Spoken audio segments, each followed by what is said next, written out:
Paris is situated in northern France on the banks of the River Seine. With a population of over 12 million people, the French capital is at the heart of the Île-de-France region. Paris earned her name the City of Light during the Age of Enlightenment, when many visionary ideas were born. It is a light that has remained undimmed and which now attracts 42 million visitors a year, making Paris the most visited city in all the world.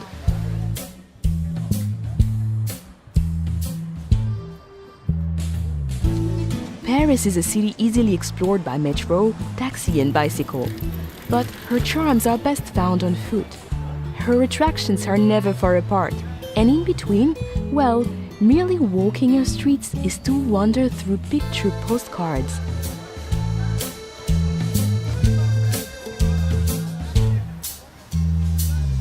The engine room of Paris is La Défense.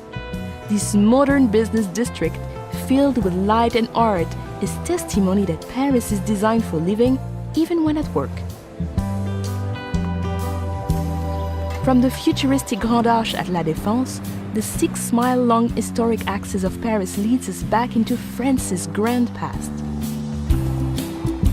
The Arc de Triomphe, built by Napoleon, rises from the center of Place Charles de Gaulle and offers commanding views of the 12 grand avenues which radiate outwards like a star. From the Arc de Triomphe, the Champs-Élysées continues along the historic axis. This grand avenue is where Parisians come to dine, shop, enjoy the theater, and to celebrate life. Gradually opening into formal gardens and majestic buildings, the Champs-Élysées merges into the largest square in Paris, the Place de la Concorde.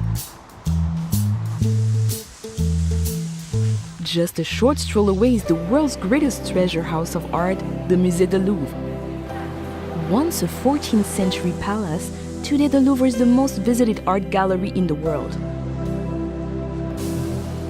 With over 35,000 artworks, her most famous residents are the Mona Lisa and the Venus de Milo.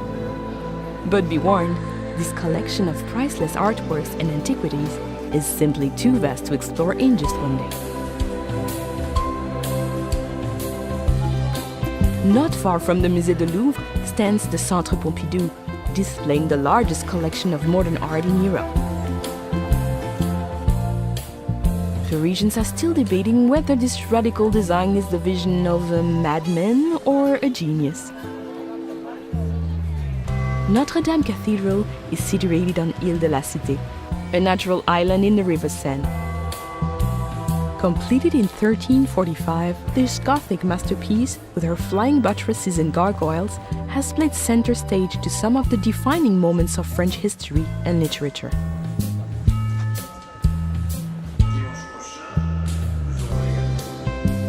Parisians see it as their duty to enjoy life to its fullest. The Luxembourg Gardens, with its Grand Bassin, fruit groves, and over 100 statues and fountains, is the ideal place to grab a deck chair and play the Parisian at rest. Nothing says Paris like the Eiffel Tower. The Iron Lady can be seen from all over the city. However, nothing can prepare you for the moment when you first stand at her feet, or the views from the top that you will hold dear for a lifetime.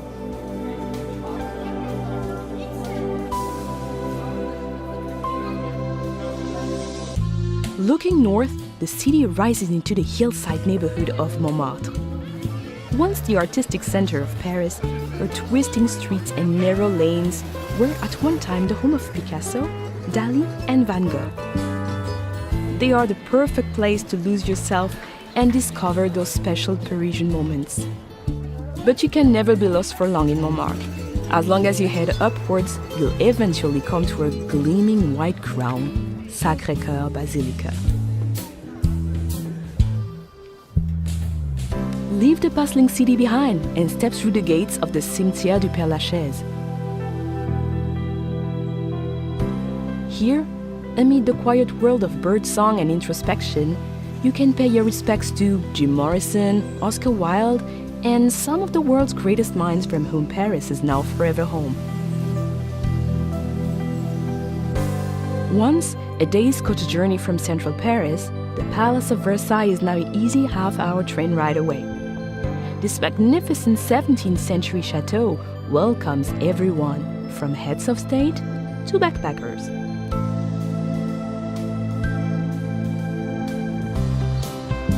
The River Seine runs right through the heart of Paris, creating a natural divide between her famous left and right banks.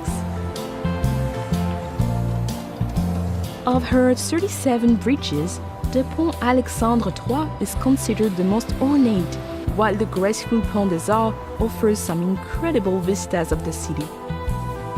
Artists and photographers gather here to capture the light, while lovers attach padlocks to the railings, as if to say, "This is Paris. Now we are Paris too."